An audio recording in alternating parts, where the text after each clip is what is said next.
In view of the complications involved in understanding the concept of democracy, we focus on the basic features of democracy, which will help us in distinguishing democratic government from the non-democratic government. To learn the basic concept of democracy, we take an imaginary example. Let us imagine a territory situated far away from the civilized world and populated by small size of population. People in the territory are living in disorderly manner. In such a situation, each one will be thinking of betterment of himself and his own interests.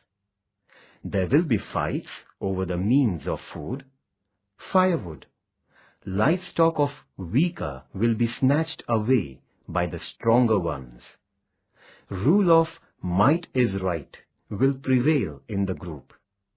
Conflicting interests will make everyone suffer. It will give rise to rivalry, competition, and disputes amongst the people. People will need protection and internal order. When the internal security is endured, there is a fear of external aggression. So people will need protection from foreign aggression as well.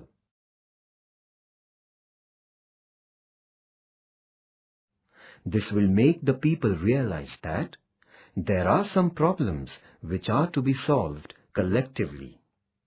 So they will come together and discuss their problems and the remedies to them. Gradually, they will form themselves into an organized group. They will start thinking of the problems arising out of conflicting interests, problems of the group as a whole, and also the ways and means of tackling these problems. Of course, this will not take place in one meeting.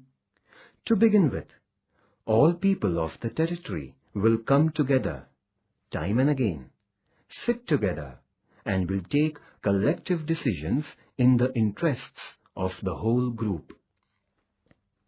Now, the problem will arise as to who will decide what is beneficial to all, who will make the laws, who will implement the laws. Therefore, for making and implementing laws which are beneficial to all, then government will become necessary. Besides, for maintaining internal peace and order, and for protection from external aggression, a body called government will be needed. People will have to decide questions like, how to create this government? How will it function? This means that now people will face issues like how to form the government, what rules this institution will follow, etc.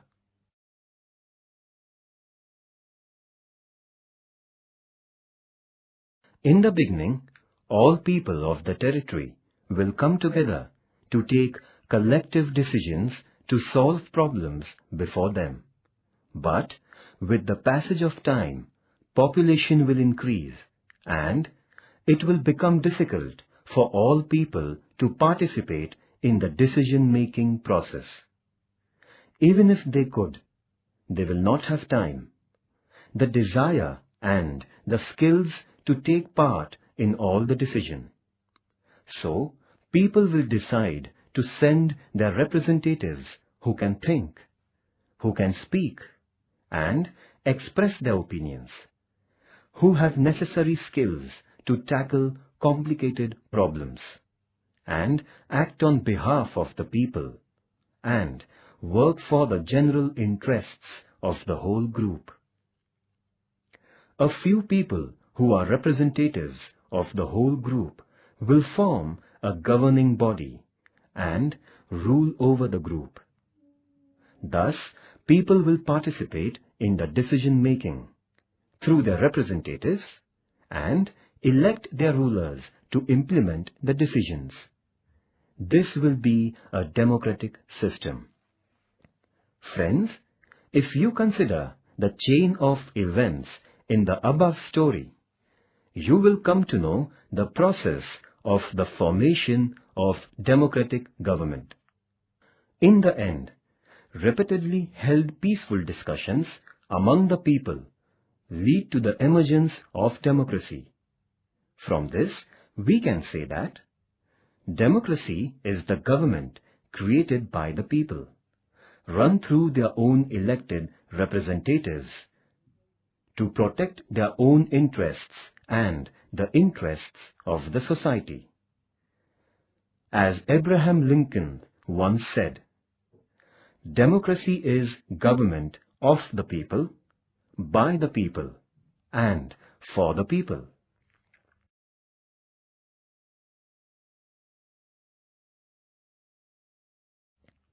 Here we have described how democracy can emerge. But sometimes in the same society, someone or a group that is very powerful may take advantage of the chaos in the society, resulting into dictatorship of one or a group. Friends, this was an imaginary example from which you can easily understand the process of formation of democracy or dictatorship. Following chart will help you in understanding this process in detail.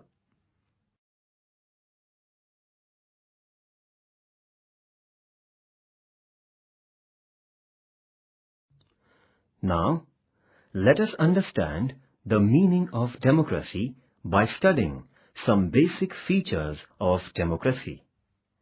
Features of democracy. First, elected representatives of people and final decision-making power to the representatives. Democracy is a form of government in which rulers are elected by the people. Rulers are elected by the people is an underlying thing in democracy.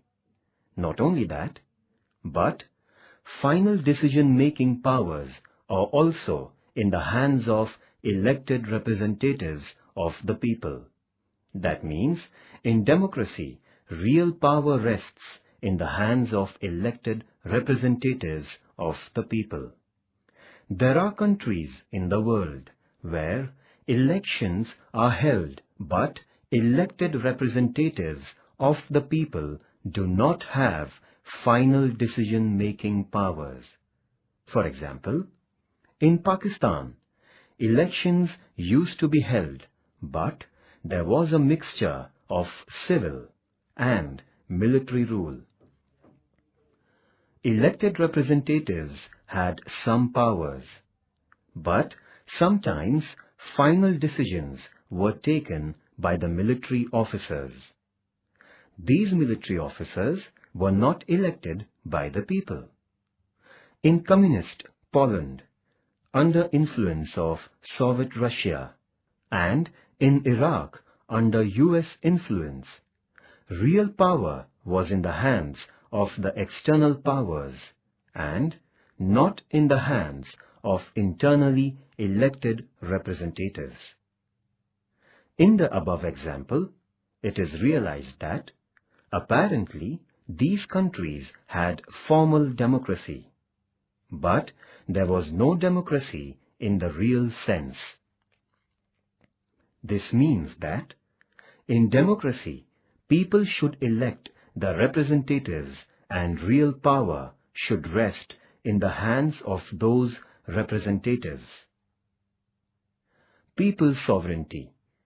In democracy, people are sovereign, which means no one else has power over the people. In all, modern democratic country, people use the power through their elected representatives.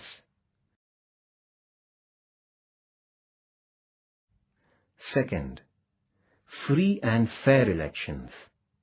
If any country is a democratic country, then the citizens of the country must have the freedom of electing their representatives.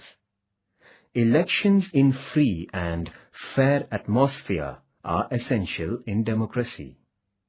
In countries like China, elections are regularly held, but in respect of the elections, the conditions are not conducive to free and fair elections. In China, elections are regularly held after every 5 years for electing their parliament, but only members of Communist Party of China are allowed to contest elections. So, government in China is always formed by the Communist Party.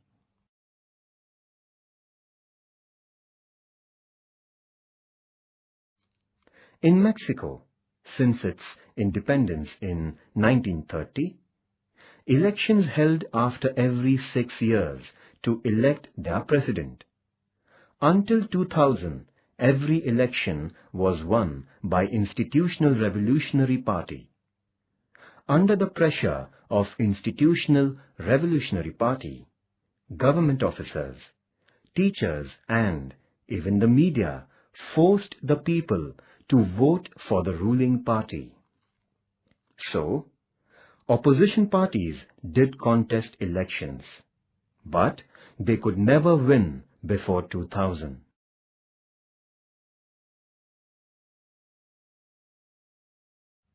In short, in spite of elections in China, the people do not get real right to elect the representative. In Mexico, people seemed to have a choice, but in practice they could not exercise the same. In both examples, there was no way the ruling party could be defeated, even if people were against it. These are not fair elections. Therefore, these countries cannot be described as democratic countries. When people can contest elections fearlessly, without any pressure, true democracy comes into existence. So, a democracy must be based on free and fair elections where those currently in power have possibility of getting removed from the power. What is the importance of free and fair elections in the existing of democracy?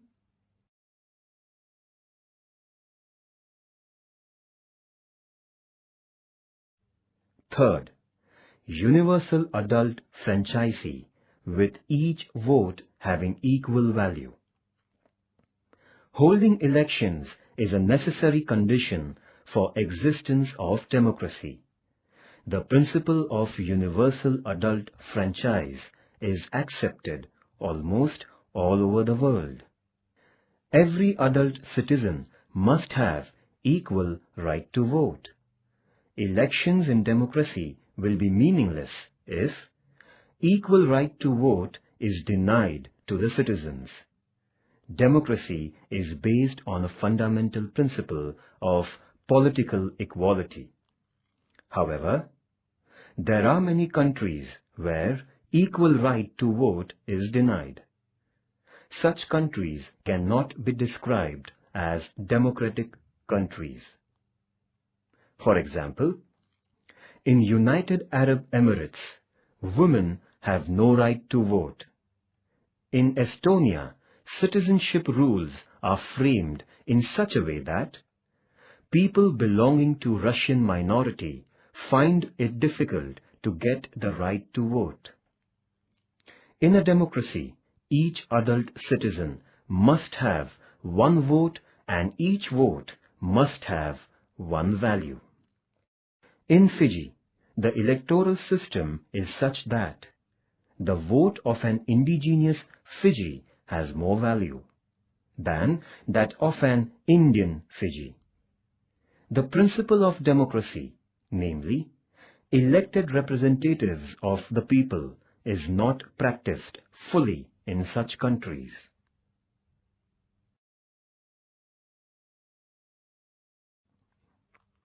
Activity. Discuss in the class what is universal adult franchise, why it is important.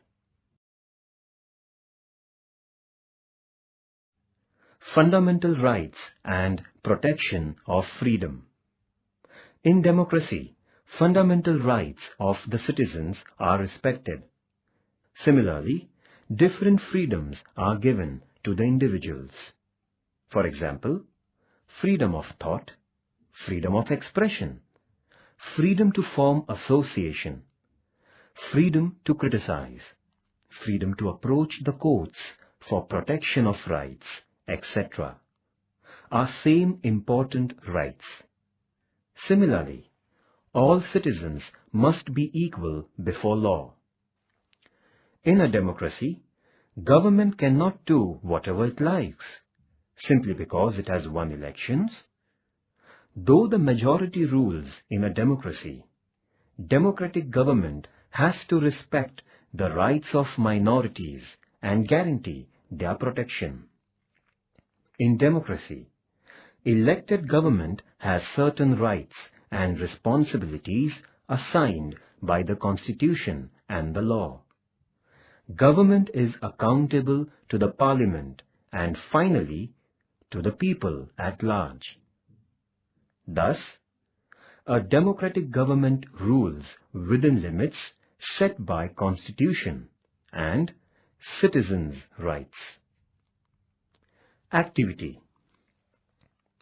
Democracy is power of majority which respects minority. Discuss.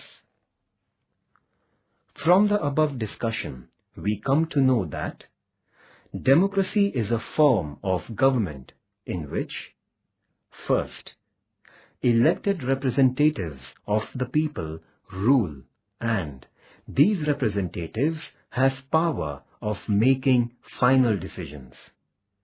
Second, elections are conducted in free and fair atmosphere. Third, adult franchise is provided and every vote has equal value. Fourth, fundamental rights and freedom of the people are protected. Explain the features of democracy. Activity. Discuss in the class whether above features are found in Indian democracy.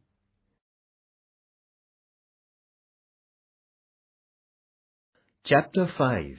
Democracy. We live in an age in which democracy fascinates the people. To speak of democracy is politically fashionable, so much so that even dictators or autocrats want their rule to be described as democratic. Democracy has expanded during the last 100 years to more countries in the world. More than half of the countries in the world today are democracies. The term democracy is known to all, but perhaps no one can define democracy in a sentence or two. The term democracy. The term democracy is drawn from two Greek words, demos meaning people and kratia meaning power. Thus, literally, democracy means the power of the people.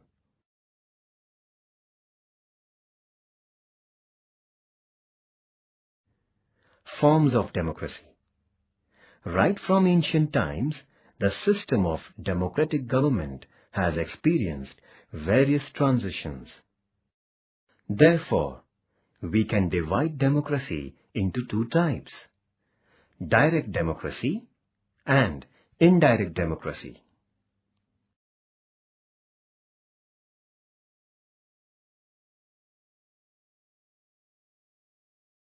Direct democracy. Democracy based on the direct participation of citizens is known as direct democracy. It was in existence in Greek city-states, particularly in Athens, 4th and 5th century BC. In direct democracy, there is direct participation of citizens in the decision-making process. Greek and Roman city-states were small in size. Besides, women, slaves, foreigners, etc. did not have status of citizenship, so citizens also were small in number. Public issues were also not as complicated as they are today. Therefore, citizens used to resolve public issues with discussions and mutual consultations. In direct democracy, people could directly rule over themselves. That means people were sovereign in real sense. In modern times, population has increased. Similarly, public issues also are getting complicated. Therefore, direct democracy has become impracticable.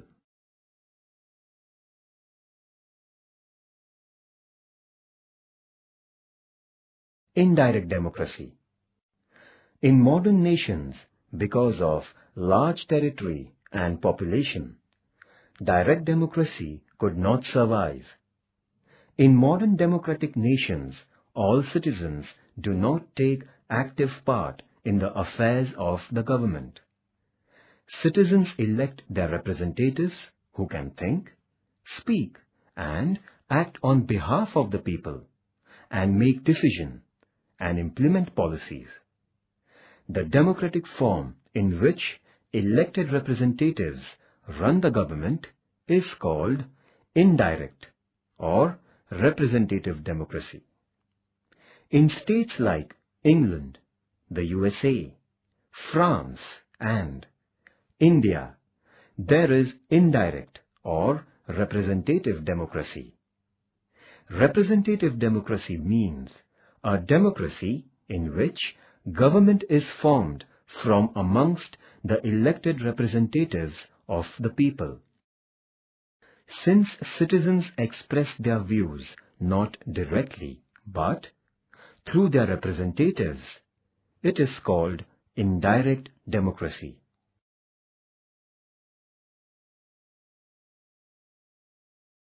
Indirect or representative democracy is of two types: presidential democracy and parliamentary democracy. In England and India, parliamentary democracy is in existence, whereas presidential democracy exists in USA and France. The problem with indirect democracy is that a very few people take real interest in political affairs or study political and other problems. Most of the people have practically no interest in government. This is particularly seen in the case of developing countries. Even then, participation of all citizens in governmental affairs is not possible today. Therefore, indirect or representative democracy is inevitable.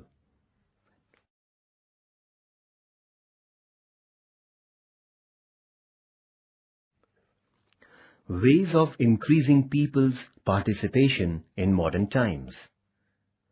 So far, we have studied two forms of democracy: direct and indirect. In today's situation, direct democracy is impracticable, but in indirect democracy, people do not have sufficient opportunity to participate. So, some countries, for example, France, Switzerland, etc., have adopted some measures for encouraging people's participation. They are: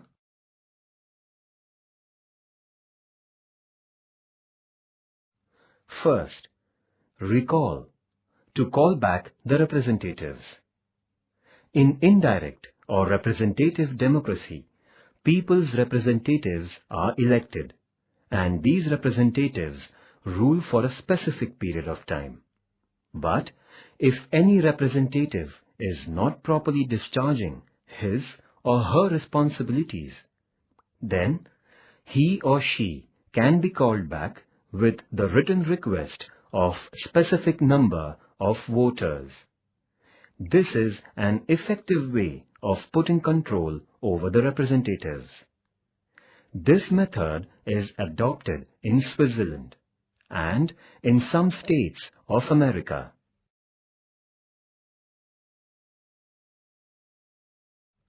Second, initiative, proposal of law through public. Proposing and making law is a responsibility of the legislature. However, when citizens propose a law, it is called initiative. In some countries, there is a system that legislature must consider proposal if supported by a specified number of citizens. This right is enjoyed by the citizens of Switzerland.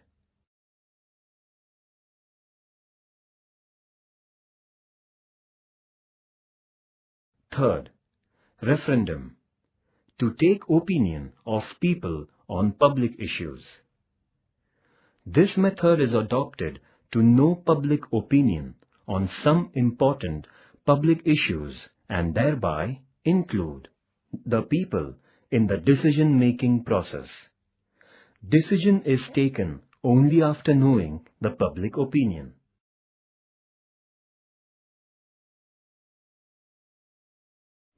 Fourth, plebiscite, people's opinion on proposal of law.